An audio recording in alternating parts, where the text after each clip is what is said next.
सुधा शशि ज्ञान सागर में आपका स्वागत है। आज हम पढ़ेंगे सिंधु घाटी सभ्यता या हड़प्पा सभ्यता के विषय में। सिंधु घाटी सभ्यता में हम पढ़ेंगे सिंधु घाटी सभ्यता की नगर योजना व संरचना और जानेंगे कि सिंधु घाटी सभ्यता की ग्रिड पद्धति कैसी थी। चलिए शुरू करते हैं। इससे पहले आपसे कहना है कि मेरे चैनल को लाइक शेयर कमेंट और सब्सक्राइब अवश्य कर दिया करें। चलिए शुरू करते हैं। सिंधु घाटी सभ्यता या हड़प्पा सभ्यता की नगर योजना या संरचना, ये ऑल एग्जामिनेशन एनसीईआरटी का सार है। CTET, UP TET, super TET, PGT, UPSC, SSC, GIC, LT grade आदि इत्यादि एग्जामों में ये पूछा जाता है। चलिए शुरू करते हैं। नगर योजना और संरचनाएं। सिंधु घाटी सभ्यता की नगर योजना कैसी थी और संरचना कैसी होती थी। हड़प्पा सभ्यता की प्रमुख विशेषता नगर योजना प्रणाली थी। क्या थी? हड़प्पा सभ्यता की जो विशेषता थी नगर योजना प्रणाली थी। हड़प्पा और मोहनजोदड़ो दोनों नगरों के अपने अपने दुर्ग थे। हड़प्पा का अलग दुर्ग था और मोहनजोदड़ो का अलग दुर्ग था। मतलब दुर्ग किला जहाँ शासक लोग रहते थे, जो शासन करते थे वो लोग रहते थे। मकान बनाने के लिए पक्की ईंटों का प्रयोग किया जाता था। ये अक्सर पूछा जाता था सिंधु घाटी इस सभ्यता में मकान की ईंटें कैसी प्रयोग की जाती थी। पक्की ईंटों का प्रयोग होता था। सिंधु घाटी की ईंटें एक निश्चित अनुपात में बनाई जाती थी। यह अनुपात भी पूछा जाता है बहुत ज्यादा। ईंट का आकार आयताकार होता था। ईंट का आकार कैसा होता था? आयताकार होता था। ये पूछा ही जाता है कि कैसी ईंट प्रयोग की जाती थी। पक्की ईंट प्रयोग की जाती थी। पक्की ईंटों का प्रयोग किया जाता था। ईंट का आकार कैसा होता था? आयताकार होता था। और ईंट की लंबाई, चौड़ाई और मोटाई का अनुपात रेशियो कैसा होता था? 4:2:1 होता था। नगर को दो भागों में विभाजित किया गया था। उस समय जो है नगर को दो भागों में विभाजित किया गया था। एक भाग छोटा लेकिन ऊंचाई पर बना होता था। एक भाग जो छोटा होता था वो जैसे ऊंचाई होती है पहाड़ों की वैसे ऊपर बनाया जाता था। नगर का दूसरा भाग कई अधिक बड़ा परंतु नीचे बनाया जाता था। उसको नीचे बनाया जाता था। जो ऊंचाई पर बनते थे उन्हें दुर्ग कहा जाता था। जो नगर ऊंचाई पर बसाए जाते थे उनको जो है दुर्ग कहा जाता था। और जो निचले भाग में होते थे उनको उसे निचला शहर कहा जाता था। दुर्ग को कच्ची ईंटों के चबूतरों पर बनाया जाता था। जो दुर्ग बनता था अब वो जो है निचले हिस्से में कच्ची ईंटों के चबूतरों पर बनाया जाता था। वो इसीलिए ये ऊंचे होते थे, इसीलिए इसको ऊंचे पे बनाया जाता था। दुर्ग को घेरा गया था। दुर्ग को पूरा घेर लिया गया था, इसीलिए इसे निचले शहर से अलग किया गया था। मतलब उसको पूरा घेरा बना देते थे कि अलग कर देते थे। दुर्ग में एक खाद्य भंडार ग्रह था। जो दुर्ग होता था वहां पर खाद्य भंडार गृह बनाया जाता था। महत्वपूर्ण कार्यशालाएं थी, धार्मिक इमारतें तथा जन इमारतें थी। निचले भाग में लोग रहा करते थे। जो निचले भाग था वहां पर रहा करते थे और जो ऊंचे का भाग नगर था वहां पर जो है दुर्ग में ये खाद्य भंडार वगैरह वहां पर सब सामान रखते थे ये लोग। हड़प्पा शहर की सबसे अनूठी विशेषता इसकी जल निकास प्रणाली थी। जो इसकी जल निकासी प्रणाली थी, सड़कों तथा नालियों को ग्रिड पद्धति जलनुमा में बनाया गया था। मतलब ग्रिड पद्धति में बनाया गया था। जैसे ये देखिए बना हुआ है मकान, ये सब ग्रिड पद्धति में बनाया गया। यहाँ से सड़क आई है, ये यहाँ से आई है और समकोण सड़क काटती थी वहां पर। सड़क ये भी पूछा जाता, समकोण सड़क एक दूसरे को सड़क कैसे काटती थी सिंधु सभ्यता के घरों की, तो वो जो है समकोण पे काटती थी। ऐसा लगता था कि नालियों के साथ गालियाँ बनाई गई थी और फिर तो उनके अगल-बगल मकानों का निर्माण किया गया था। नालियाँ ईंटों तथा पत्थरों से ढकी होती थी। उस समय भी जो नालियाँ थी ईंटों और पत्थरों से ढकी होती थी, जिनके निर्माण में मुख्यतः ईंटों तथा मोर्टार का प्रयोग किया जाता था। पर कुछ जगह चूने और जिप्सम का प्रयोग भी मिलता है। कुछ कुछ स्थान पे जिप्सम का भी प्रयोग मिलता है। सिंधु घाटी सभ्यता के दरवाजे और खिड़कियां सड़क की तरफ ना खुलकर पीछे की तरफ खुलते थे। ये सवाल जरूर आता है कि ये जो सिंधु घाटी सभ्यता के दरवाजे और खिड़कियां किस तरफ पर सड़क पर ना खुलकर सड़क की ओर ना खुलकर पीछे की ओर खुलते थे। लेकिन लोथल में ऐसा नहीं मिलता है। वहां पर मकान में स्नानागार प्रमुखतः गली तथा सड़क के नजदीक बनाया जाता था। तो स्नानागार मकान का होता था वो जो है गली व सड़क के नजदीक बनाया जाता था। मोहनजोदड़ो में एक विशाल स्नानागार मिला है। जुते हुए खेत और नक्काशी कार ईंटों के प्रयोग का साक्ष्य कहाँ मिला है? कालीबंगन में मिला है। कालीबंगन या कालीबंगन, यहाँ पर काली चूड़ियां मिली है इसलिए इसे कालीबंगन नाम पड़ गया है ये। मोहनजोदड़ो का स्नानागार स्नानागार मिला है। ये देखिए स्नानागार जो बना है कैसे बना था। मोहनजोदड़ो का सबसे विशाल स्नानागार मिला है जो 11.88 मीटर 39 फीट जो है लंबा था। 7.01 मीटर चौड़ा था और 2.43 मीटर गहरा था। इसमें उतरने के लिए उत्तर तथा दक्षिण की ओर सीढ़ियां बनी हुई थी। ये देखिए ये सीढ़ियां बनी हुई थी, यहाँ पर सीढ़ियां बनी हुई है उत्तर की ओर और दक्षिण की ओर, इधर भी बनी होंगी यहाँ पर। स्नानागार का फर्श पक्की ईंटों का बना होता था। पूछा जाए कि स्नानागार की किसी कैसी ईंटें लगती थी? पक्की ईंटों का बनता था एवं इसके मध्य में स्नाना कुंड होता था। ये स्नान कुंड होता था, यहाँ पर स्थित होता था। इसका उपयोग धर्मानुष्ठान के लिए यह होता था। जब धर्म के का कार्य होता था तब ज्यादातर इसका उपयोग किया जाता था। मोहनजोदड़ो का एक अन्नागार जहाँ पर अन्न भंडार रखा जाता, खाद्य भंडार बनकर अन्नागार बनते हैं। मोहनजोदड़ो की सबसे बड़ी इमारत को अन्नागार कहा जाता है। हड़प्पाकालीन लोगों ने नगरों में घरों के विन्यास के लिए समानता ग्रिड पद्धति अपनाई थी। जो घर उनके बनते थे कैसे बनते थे? ग्रिड पद्धति में।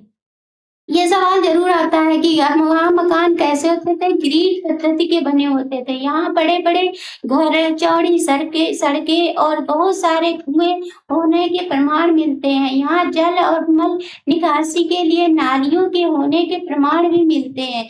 जॉन मार्शल ने विशाल स्नानागार को विश्व का आश्चर्यजनक निर्माण बताया था। ये जल पूजा का एकमात्र साक्ष्य था। मोहनजोदड़ो का अन्नागार मिला है। एक जो है यहाँ पर मिला है अन्नागार मिला है मोहनजोदड़ो में मिला था। इसकी लंबाई चौड़ाई देख लेते हैं जो 45.71 मीटर लंबा और 15.23 मीटर चौड़ा है। मोहनजोदड़ो की जल निकास प्रणाली अद्भुत थी। लगभग सभी नगरों के प्रत्येक छोटे या बड़े मकान के प्रांगण में स्नानागार होते थे। जो भी छोटे और या बड़े मकान होते थे वहां का जो प्रांगण जो होता था आंगन, वहां पर स्नानागार जरूर पाया जाता था। हड़प्पा में भी 6 स्नानागार मिले। हड़प्पा के दुर्ग में 6 स्नानागार मिले हैं जो ईंटों के बने चबूतरों पर 2 पंक्तियों में खड़े हैं। प्रत्येक अन्नागार 15.23 मीटर लंबा और 6.09 मीटर चौड़ा था। कालीबंगा के अनेक घरों में कुएं पाए जाते थे। कुएं कहाँ पाए जाते थे? कालीबंगा में। घरों का पानी बहकर सड़कों तक आता था जहाँ इनके नीचे मोरियां बनी हुई थी। मोरियां बनी हुई थी की तख्तियों से ढकी रहती थी। जो नालियां थी ये मोरिया बोला जाता था इनको। मोरिया बोला जाता था। ये जो है ईंटें पत्थरों से ढक दिए जाते थे। सड़कों की मोरियों में नरमोखे मेन होल भी होते थे, मतलब जो एक गड्ढा बना दिया जाता था, होल होल वो भी होता था। कालीबंगा के कुएं, कालीबंगा के कुएं, कालीबंगा में कुएं कहाँ मिले हैं? कालीबंगा में मिले हैं। कुएं का कुएं पूछा जाए कुएं कुएं कहाँ, अधिकतर कुएं कहाँ मिले हैं? तो कालीबंगा में मिले हैं। सिंधु घाटी सभ्यता का आर्थिक जीवन कैसा था, ये भी देख लेते हैं। सिंधु घाटी की आर्थिक जीवन, सिंधु घाटी सभ्यता का आर्थिक जीवन कृषि कृषि, पशुपालन, व्यापार तथा उद्योग पर आधारित था। अब पूछा जाए सिंधु घाटी सभ्यता का आर्थिक जीवन किस पर निर्भर था? तो कृषि, पशुपालन, व्यापार तथा उद्योग पर निर्भर था। सिंधु सभ्यता के निवासियों का पेशा कृषि क्या था? अब पूछा जाए सिंधु सभ्यता के निवासियों का जो पेशा क्या था? तो कृषि था, मेन कृषि ही था। कृषि के साथ ही पशुपालन और व्यापार अर्थव्यवस्था का मुख्य आधार था। ये जो कृषि थी, देखो ये औजार भी मिले हैं कृषि के। सिंधु नदी और उसकी सहायक नदियां प्रत्येक वर्ष उर्वरक मिट्टी बहाकर लाया करती थी। जो सिंधु नदी थी ये जो है, और उसकी जो सहायक नदियां हैं, चिनाब जैसे हो गई, सब जो है मिट्टी उर्वरक मतलब उत्पादक करने वाली मिट्टी जो है बहा कर लाती थी, जिस पर पत्थर और कांस से बने उपकरण और औजारों का प्रयोग कर खेती किया करते थे। सिंधु सभ्यता की मुख्य फसल गेहूं और जौ थी। ये मुख्य फसल पूछी जाती है कि मुख्य फसल क्या थी? तो गेहूं और जौ की खेती करते थे वो लोग। सूती वस्त्रों से ज्ञात होता है कि सैंधव निवासी कपास की खेती भी किया करते थे। वहां पर जो है कपास की खेती भी होते थे, सूती वस्त्र मिले हैं, तो इससे ज्ञात होता है कि वहां पर कपास की खेती किया करते थे। यहाँ के निवासियों की विश्व में सर्वप्रथम कपास की खेती प्रारंभ की थी यहाँ के निवासियों ने। सिंधु सभ्यता के किसान अपनी आवश्यकता से अधिक अनाज के उत्पादन करते थे, इसीलिए नगर में अनाज के भंडारण के लिए अन्नागार बनाए जाते थे, जहां खाद्य पदार्थों को सुरक्षित रखा जाता था। कृषि के साथ साथ पशुपालन में भी बहुतायत में किया जाता था। बैल, गाय, भैंस, भेड़, बकरी, सुअर, कुत्ते, खरगोश, हिरण और कुबड़ वाला प्रखब आदि पशुओं को पाया जाता था। कुबड़ वाला प्रखब मोहरों पर अंकित किया जाता था। उस समय जो मोहर बनती थी, मोहरों पर जो है एक कुबड़ वाला बैल, प्रखब प्रखब मतलब बैल होता है, उसका जो है चित्र अंकन किया जाता था। बैल तथा भैंस का उपयोग बैलगाड़ी और भैंसा गाड़ी में यातायात के लिए किया जाता था। इसके माध्यम से सिंधु सभ्यता के लोग इसी से एक स्थान से दूसरे स्थान पर आ जाते थे। सैंधव निवासी घोड़े से भी परिचित थे, वो घोड़े से भी परिचित थे। इसके साक्ष्य जो है सुरकोटदा से इसके साक्ष्य मिले, किसके? घोड़े के लोथल और रंगपुर से प्राप्त हुए हैं। सुरकोटदा से अश्वस्थि मतलब घोड़े की हड्डियां मिली हैं, तथा लोथल और रंगपुर से अश्व की मृण मूर्ति, टेराकोटा की बनी घोड़े की मूर्तियां प्राप्त हुई हैं। कृषि और पशुपालन के अलावा उद्योग एवं व्यापार भी अर्थव्यवस्था के प्रमुख आधार थे, जिसमें वस्त्र निर्माण इस काल का प्रमुख उद्योग था। मतलब कपास अधिक पैदा होता था और वस्त्र निर्माण किए जाते थे। सिंधु सभ्यता की मोहरें एवं वस्तुएं पश्चिम एशिया तथा मिस्र से प्रमुख हुई है, जिससे ये ज्ञात होता है कि इस सभ्यता के लोग व्यापारिक संबंध इन देशों से रखते थे। अधिकांश मोहरों का निर्माण सील खड़ी से होता था। और पूछा जाता है सिंधु घाटी सभ्यता के लोग जो मोहरें पाई गई हैं वो कहाँ अधिकतर निर्माण की जाती थी? सेल खड़ी में निर्माण होता था इनका। सुमेर वर्तमान में दक्षिणी इराक है। ये सुमेर क्या है? दक्षिणी इराक है। इसे प्राप्त लेखों से ज्ञात होता सुमेर के व्यापारी मेलुआ सिंधु प्रदेश था, के व्यापारियों के साथ वस्तु विनिमय और व्यापार किया करते थे। हड़प्पा सभ्यता के लोग व्यापार में मोहरे धातु के सिक्कों का प्रयोग नहीं करते थे। वहाँ सारे आदान प्रदान वस्तु विनिमय द्वारा किया जाता था। मतलब वस्तु के बदले वस्तु ही लेते थे, अर्थात वस्तु सामान के बदले वस्तु ली और या दी जाती थी। वस्तु ही ली जाती थी, वस्तु ही दी जाती थी। वस्तु विनिमय बाँटों द्वारा नियंत्रित किया जाता था। ये बाँट सामान्यतः चट नामक पत्थर से बनाए जाते थे। जो बाँट होते थे तौलने के, वो जो चट से बनाए जाते थे। ये किसी भी निशान रहित घनाकार आकार के होते थे। इन पर कोई भी निशान नहीं होता था, परंतु ये घन आकार में घनाकार बने हुए थे। धातु से बने तराजू के पलड़े भी मिले हैं। यहाँ से जो है धातु के बने जो है तराजू के पलड़े भी मिले हैं। लोथल हड़प्पा कालीन बंदरगाह नगर था। ये लोथल क्या था? बंदरगाह था।